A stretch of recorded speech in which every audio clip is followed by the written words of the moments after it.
Hello everyone, और उम्मीद करता हूँ आप सब बहुत अच्छे होंगे। और नया दिन, नई शुरुआत। और आज फिर से मैं अपनी यूनिवर्सिटी आ गया हूँ। मौसम सही है अभी भी, तो अच्छी बात है। इवन तो दोपहर में बहुत तेज़ धूप निकल आई थी, बट स्टिल सुबह तो यार ठीक है।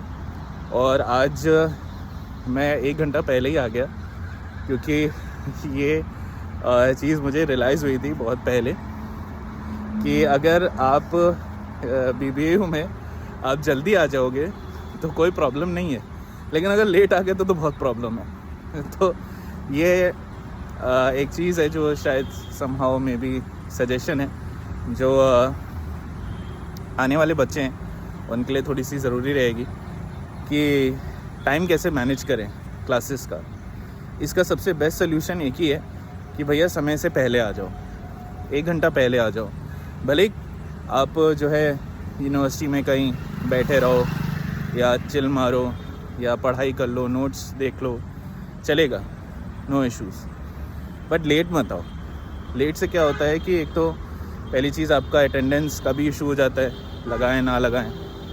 और उसके बाद जो है फिर ये भी होता है कि भाई अगर कोई इम्पोर्टेंट क्लास का कोई लेक्चर होगा या कोई पार्ट होगा या कोई नोटिस होगी जो ग्रुप में ना डालें, सिर्फ क्लास के लेक्चर में ही दौरान बोली जा रही है, वो आपको पता नहीं चलेगी। सो ये एक बहुत ज़रूरी चीज़ होती है। सो टाइम मैनेजमेंट करना बहुत ज़रूरी होता है। सो एक बार मैं ज़रा सा अपने डिपार्टमेंट पहुंच जाऊं, फिर उसके बाद मैं आपको बताता हूं कि टाइम मैनेजमेंट कैसे करते हैं। सो फाइनली अपने डिपार्टमेंट पहुंच गया हूं और ठीक 9:30 बज रहे हैं। एग्जैक्टली यही समय होता है जितने भी फर्स्ट एंड सेकंड सेमेस्टर के जो भी नए एडमिशन के बच्चे होंगे, चाहे वो मास कॉम के डिपार्टमेंट के हों या वो किसी और डिपार्टमेंट के हों, उन सब का जो सुबह का जो क्लास होगा 9:30 से लेकर 10:30 तक, ठीक है, वो उनका CBCS का होगा। अब ऑल ओवर यूनिवर्सिटी ये सेम किया गया, लेकिन एग्जैक्ट दिन नहीं डिसाइड किया गया। मतलब नॉर्मली जो CBCS के क्लासेस हैं वो मंडे से लेकर आपका जो है मंडे, ट्यूसडे, वेडनेसडे, थर्सडे तक रहता है। फ्राइडे को कोई CBCS की क्लास नहीं होती। बट हाँ, कभी कभार कुछ डिपार्टमेंट मतलब मे बी कोई ऐसा डिपार्टमेंट हो सकता है जिन्होंने थर्सडे को हटा के फ्राइडे को अपना CBCS क्लास रखा हो, या कुछ लोगों का सिस्टम अपना अलग अलग होता है। सो आपको ये देखना पड़ेगा कि जो भी आप CBCS ऑप्ट कर रहे हो उनका क्या टाइम टेबल है, ये भी एक बार चेक करना पड़ेगा। जैसे मेरे साथ क्या हुआ था कि मैंने सबसे पहला फर्स्ट सेमेस्टर में जो CBCS लिया था वो इन्वायरमेंटल साइंस में था, और समहाउ मेरा मतलब ध्यान नहीं गया, बट उनके डिपार्टमेंट के हिसाब से जो CBCS होता है वो थर्सडे को ना होके फ्राइडे को होता था, और बाकी सारा जो CBCS होता है वो जो है आपका मंडे से लेकर थर्सडे तक ही होता था, फ्राइडे को नहीं होता था। सो जितने भी जो भी जो बच्चे हैं जो नए एडमिशन के लिए आने वाले हैं, उनको सबसे मेन चीज़ है जो टाइम मैनेजमेंट जो होगा, उनको सबसे पहले जो है इसका ध्यान देना होगा कि भैया CBCS के लिए हम पहले से आ जाए, बिकॉज CBCS की भी अटेंडेंस लगती है। CBCS की अटेंडेंस भी काउंट करी जाती है आपके ओवरऑल मार्क्स एंड परसेंटेज के लिए। तो प्लीज़ CBCS को भी एटलीस्ट सीरियसली लें, और CBCS के सब्जेक्ट को भी ऐसा चूज़ करें जो आपके मेन सब्जेक्ट को इशू ना करें। सो ये तो हो गया CBCS का।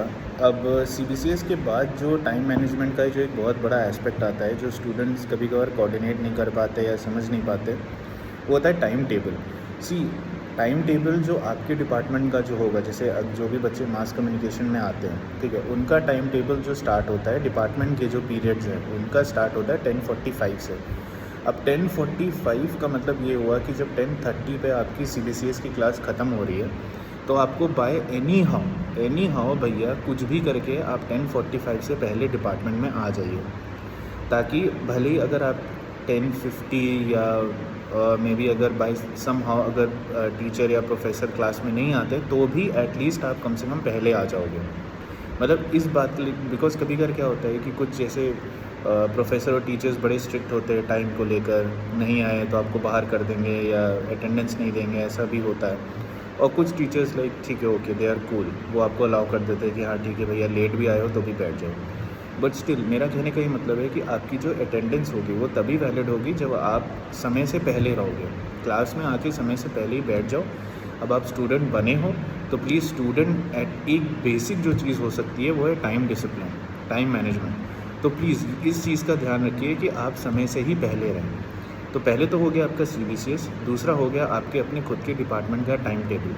अब जब तीसरा जो बात आती है वो ये आती है कि जब आप खुद के टाइम टेबल को समझ रहे हो तो आई कैन अंडरस्टैंड कि भैया जब प्रैक्टिकल्स होते हैं, ठीक है, कोई असाइनमेंट होता है तो उसके लिए कभी कभार क्या होता है, एक्स्ट्रा टाइम चाहिए होता है, मैं समझता हूँ। सो इसमें आपको क्या करना होगा, जो अभी मैंने इससे पहले जो बात बोली है कि भाई आप टाइम टेबल को समझें, अपने डिपार्टमेंट के टाइम टेबल को समझें, तो उसमें ये देख लिया करें कि भैया कौन सा ऐसा पीरियड है या कौन सा ऐसा लेक्चर है जिसको आप बंक मार सकते हो, या जिसको बंक मारने से आपकी ओवरऑल अटेंडेंस की जो परसेंटेज है 75%, वो मतलब उस पर नुकसान नहीं होगा। बिकॉज़ हर पीरियड की अपनी खुद की एक अलग अटेंडेंस होती है, हर टीचर हर प्रोफेसर की अपनी खुद की एक इंडिविजुअल स्टूडेंट के अकॉर्डिंग काउंटिंग होती है अटेंडेंस की। सो ये मत समझिएगा कि एक ही सब्जेक्ट है और उस सब्जेक्ट को अगर 2 प्रोफेसर या 2 टीचर्स पढ़ा रहे तो एक में आ गए तो दूसरे में हम नहीं, ऐसा नहीं होता है।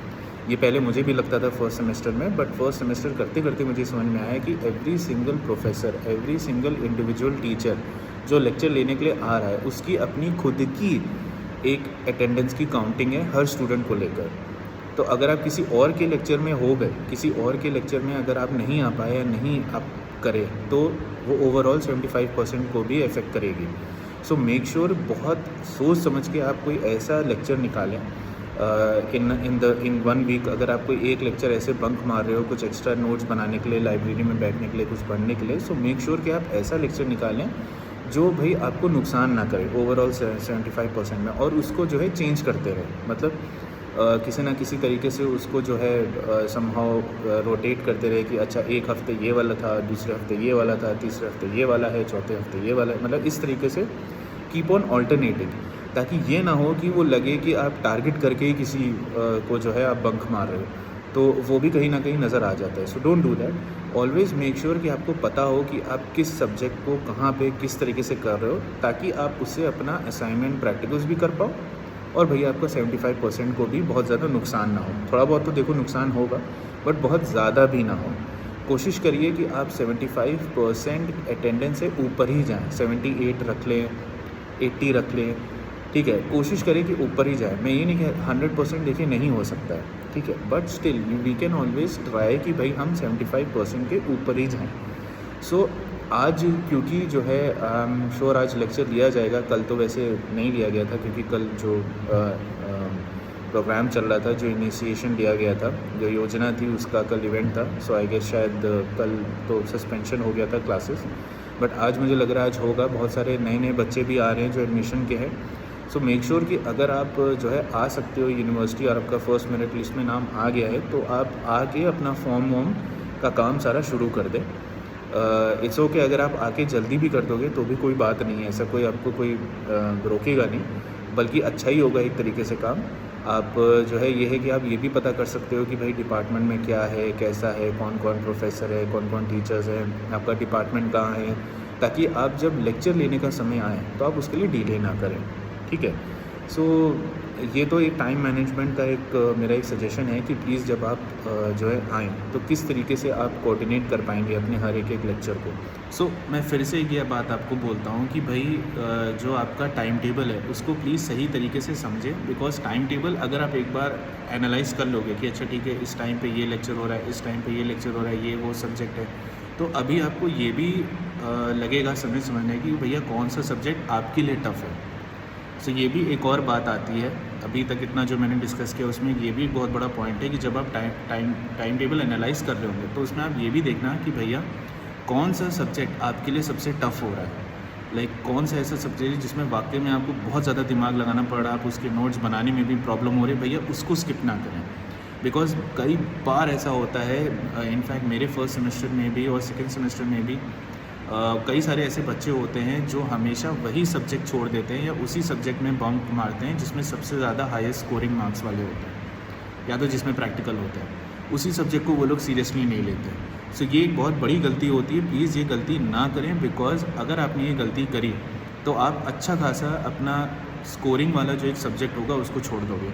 कोई ऐसा सब्जेक्ट देखें जिसमें बहुत ज़्यादा मतलब आप आसानी से पढ़ भी लें, ठीक है, जिसकी अटेंडेंस पे फिर मैंने वही कहा पूरा एनालाइज करें, ऑल्टरनेट करें कि कौन सा सब्जेक्ट आप एक दिन के लिए या एक हफ्ते में बंक मार सकते हो। पूरे दिन नहीं, हफ्ते में कोई एक में भी आप बंक मार सकते हो, बिकॉज मे बी शायद से नोट्स बनाने के लिए कुछ एक्स्ट्रा समय होता है, तो आप उस दिन यूनिवर्सिटी नहीं भी आ सकते, हॉस्टल में हैं या किसी पीजी में हैं या अपने खुद के घर में हैं, आप अपना आराम से रहें एंड बस पढ़ाई करें, जस्ट पढ़ाई करें। मे बी शायद से मैं एक अलग से कभी वीडियो बनाऊंगा जिसमें मैं आपको एक्सप्लेन करूंगा कि मैंने कैसे अपनी पढ़ाई का प्रिपरेशन किया था।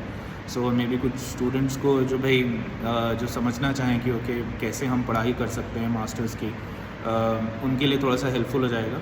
सो वो एक सेपरेट वीडियो होगा जहाँ पे मैं आपको एक थोड़ा अपना एटलीस्ट प्लानिंग या मेरा अपना अप्रोच मैं आपको एक्सप्लेन कर दूँगा। सो इस चीज़ के ऊपर ज़रूर ध्यान रखें कि आप किस तरीके से कैसे आप जो है एनालाइज़ करोगे अपने टाइम टेबल को, कैसे अपने सब्जेक्ट को, कैसे अपने कोर्स मटेरियल को आप एनालाइज़ करते हो। बिकॉज़ हाँ, मैं भैया ये ज़रूर बात मानता हूँ कि प्रैक्टिकल्स और असाइनमेंट बनाने के लिए समय बहुत चाहिए होता है। कुछ भी फालतू में बना के मत सबमिट कर दीजिएगा भैया, अगर बना रहे हैं तो कुछ वैल्यू दीजिए। बिकॉज़ जब आप पहले तो आप जूनियर बन रहे हो, लेकिन जब आप सीनियर बनोगे तो आपके जूनियर्स आपसे आके पूछेंगे कि भैया या दीदी या सर आपने क्या किया था। तो यू मस्ट हैव समथिंग जो वैल्यूबल रहे उन जूनियर्स के लिए, एल्स नहीं तो ना ऐसे कल्चर नहीं बनता है। सो आई होप आपको मेरी ये बात समझ में आ रही हो। आई होप आपको ये चीज़ समझ में आई हो कि भाई टाइम मैनेजमेंट कैसे करना होगा, क्या करना होगा। सो आई थिंक आज के इस वीडियो के लिए तो इतना ही है, इस व्लॉग के लिए। एंड ये है कि थैंक यू सो मच फिर से मेरे साथ जुड़े रहने के लिए, और मैं मिलता हूँ आपसे अगली वीडियो में। तब तक अपना ख्याल रखिए।